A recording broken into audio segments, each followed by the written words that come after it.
I'm so glad that you're interested in leading a group at the gathering. We're going to take a couple of minutes right now and just walk through some foundational principles about groups at the gathering. This is a way to make sure all of us are on the same page, and I hope it's going to be helpful to you. As we go, we're going to fill in this picture right here, and that's going to give us the foundational principles of groups at the gathering. If you want to follow along, you can print off a PDF. There is a link in the description below this video. Let's get going. Groups at the gathering are based on one foundational principle, and it's this: love one another. This comes from John 13, verses 34 and 35 that say this: a new commandment I give to you, that you love one another just as I have loved you. You also are to love one another. By this, all people will know that you are my disciples if you have love for one another. Here's what this means. Number one, this is a new command. So it's different than the other commands Jesus gave. In Mark 12, Jesus said, love the Lord your God with all your heart, soul, mind, and strength, and love your neighbor as yourself. But this is different. Let me show you how. Number one, it's different because the people that we're loving are different. Jesus says here, I want you to love one another. And when he uses that expression, one another, he's using an expression that we all understand means the people right here, the people around you. And when Jesus says this, he's talking specifically and uniquely to his disciples because they are in the upper room having the Last Supper together. And so Jesus says, you guys right here, I want you to love one another. And this is what Jesus is saying. The love that we have for God is utmost. It's all consuming. It's every part of us. The love that we have for our neighbor is like ourselves. But then we have this love for one another, for other believers, that even surpasses the love that we have for neighbor. Because Jesus says, I want you to love one another as I have loved you. You see, what he's saying is, my love for you is deeper than your love for yourself. So if you love your neighbor as much as you love yourself, you're going to love your brother even more. And of course, Jesus demonstrated this by his death on the cross. And just a few chapters later in John 15, Jesus says that true love is this, that a man is willing to give his life for his friend. And so what Jesus is saying here is, I want you to love one another with this kind of self-sacrificial love that I have demonstrated to you. But then he goes on and he says something else that's really important for us. He says, this is how people will know that you're my disciples.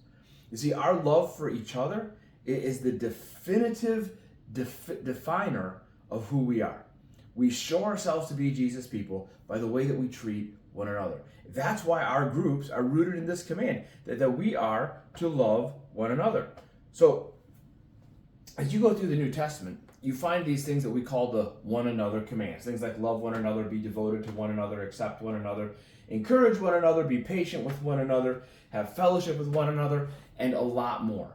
And what I want to suggest to you right now is that these commands were given by Jesus' followers to new Christians to teach them how to love one another. So anytime you're reading through the Bible and you come upon one of these one another commands, remind yourself, this is how I love other people. You see, I love other people by living in harmony with them. I love other people by serving them. I love other people by being patient with them. And so when we understand that these one another commands are the practical application of Jesus' command to love one another, that impacts how we do groups. So here's what that means. Our foundational command is to love one another. And what we look to as the practical application of that command is the one another commands. Now let's talk about how we do that in different settings. You see, all of us have what I like to call circles of connection. Some of us have circles of connection that are public. We all have these. These are people that you don't really know them, but maybe you recognize them. You see them every so often. Maybe you see them at church. You see them at one of the services, and you know them by face, but you may or may not know their name. And even if you do know their name, you really don't know them. You might have a quick conversation. Hey, how you doing? Good to see you again. But that's really the extent of it. This is public connections. And we all have lots of these, right? Our lives are filled with these kind of connections. But we also have what I call social connections. These are people that we actually know. We actually know their name. Like we'll have a conversation with them. We might even know a little bit about them. These might be like the cashier at the gas station where you stop every morning, and over time you've developed a relationship, or maybe a server at a restaurant where you go all the time. You probably have people like this at church. You see them every Sunday, you have a quick conversation. Hey, how are your kids? How's the job? You know each other, you like each other, but here's the thing. You probably won't ever go to each other's house. Your relationship's just not that close. That's not a bad thing. That's just where your relationship is. So we have a lot of people in our public relationships.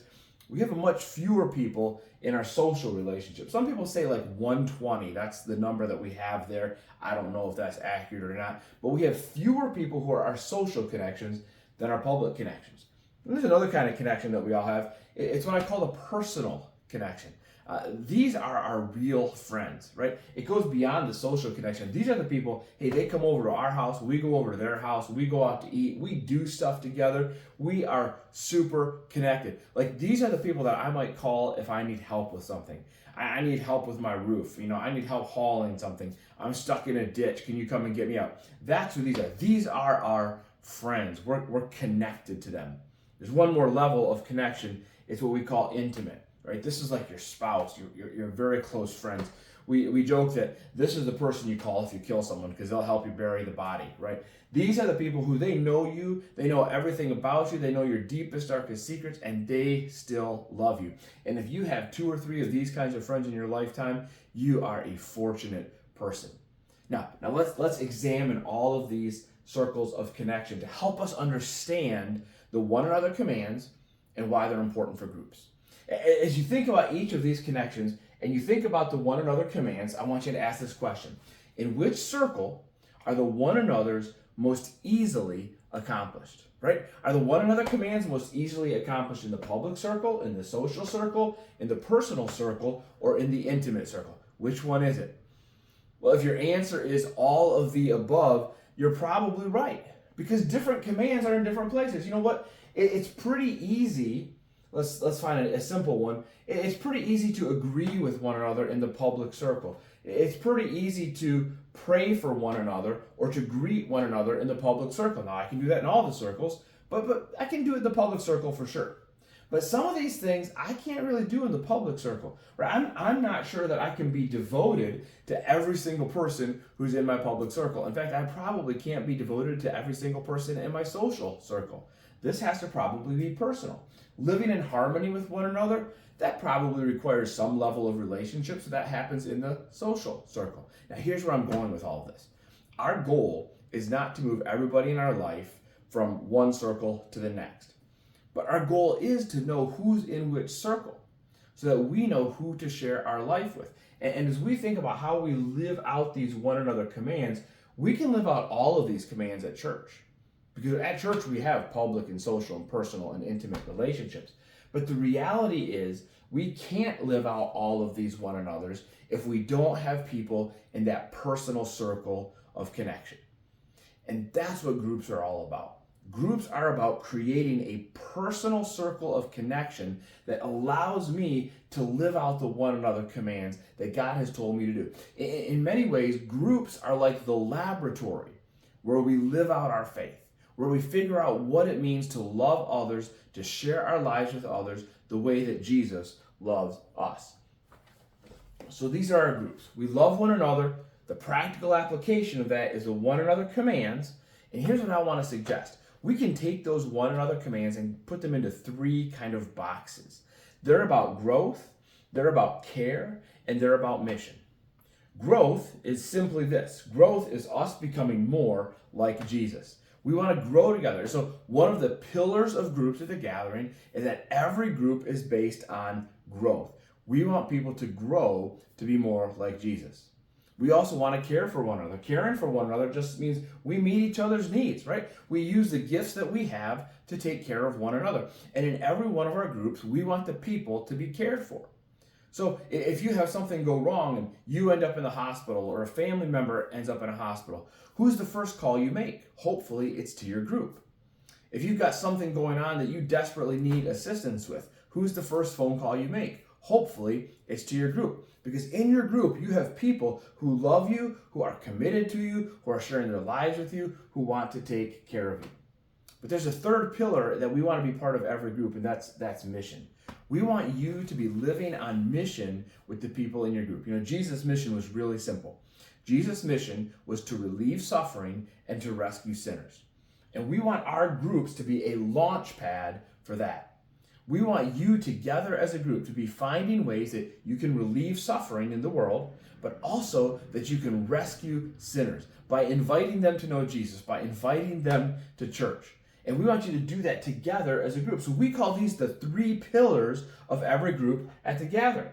And you as a leader are the one who's responsible to make sure that your group is focused on these 3 pillars. So here's how you can do that. After every group, ask yourself 3 questions. Are people changing? Are the people in this group changing? Are they beginning to look more like Jesus? Like, am I starting to see people take those next steps that are needed to know Jesus? You'll be able to see it when it starts to happen. You'll know that people are changing. Here's the second one. Are we using our gifts for each other? Like, are the people in your group using the unique ways that God has gifted them to serve each other, to care for each other, to bear one another's burdens? Are we as a group taking care of each other? And then finally, this is an important one, is our focus internal or external? You see, we want every group to be externally focused. And that means that although you come together on a regular basis to meet, we want you to do other things that are outside of that regular time. So maybe that means having a service project where you connect with Annie, who's our director of community outreach, and you say, hey, Annie, help us set up a service project with one of our partner missions. Or maybe it means you're going to adopt a family at Christmas or at Thanksgiving, or you're just going to go to somebody in the gatherings house and rake their leaves or take care of some stuff in their house or paint or whatever else it may be. As a group, you're saying, what can we do together outside of our normal meeting time to be externally focused, to be on mission? What's the mission? To relieve suffering and to rescue sinners. All right, so now we're starting to put this all together, right? We love one another. That's the foundation.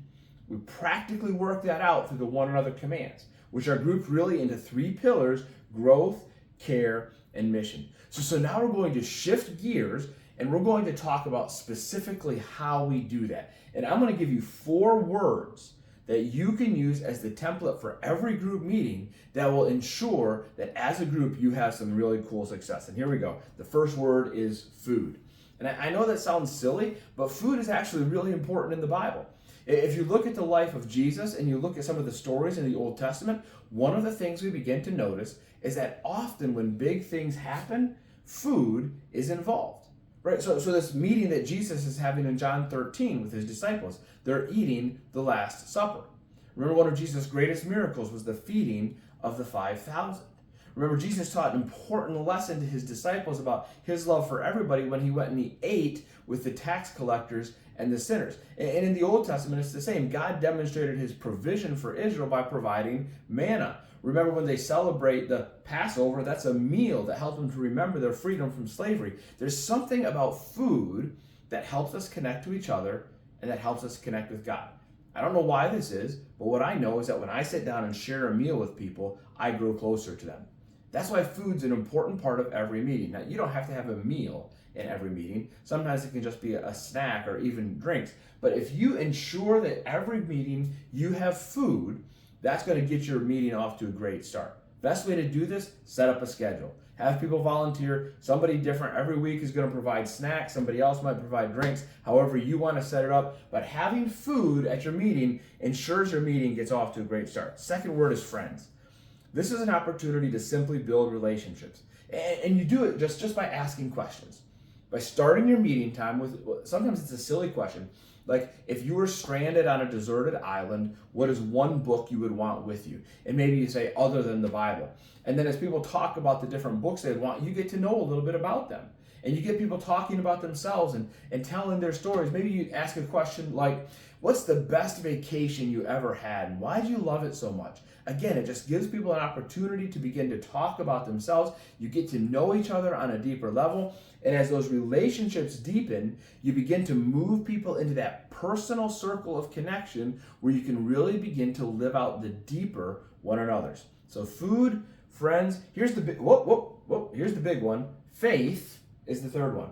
This is where we're going to develop our faith. That's really the reason we're all together. And how you do that might look different in every group. Some of you might do discussion questions. Some of you might watch a video and then discuss it. Some of you might work your way through a book. Whatever it is, this is the time in the group when you're focused on faith development. I think a really simple way to do this is to use the sermon follow-up questions that we have every week. Usually it's about 15 discussion questions that you can use as a group to walk through the same principles or the same passage as Sunday's sermon. Even if you didn't hear the sermon, you can still be part of the discussion, but it's a great way to reinforce some of the truths from Sunday as you move into the week. This is where you really want to spend time, right? If your group meeting is an hour and a half, you're probably going to spend most of that time in faith. Now, you don't want to ignore the other ones, but you're going to spend a lot of time here because what you want is to see growth in each other, right? You want to see people changing to look more like Jesus, and that happens through faith development. And then the fourth element of the group, and you don't want to skip this one, is focus, right? This is a time you set aside in every group meeting to focus on something outside your group. Now, it might be something silly, like we're planning a party or we're planning a get-together. Maybe, hey, we're all going to go out for lunch Sunday after church. Let's make sure we have all the details.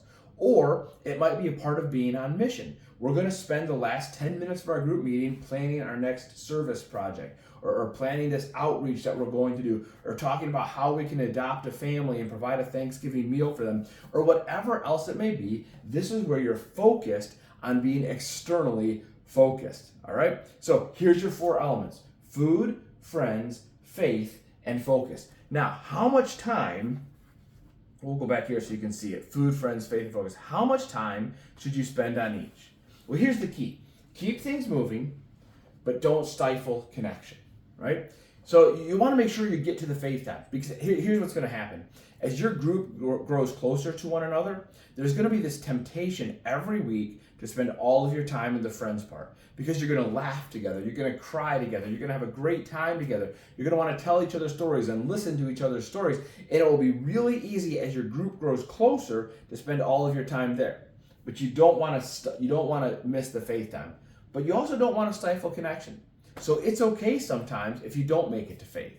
It's okay every so often if you're just laughing and enjoying each other's company to just have that connection.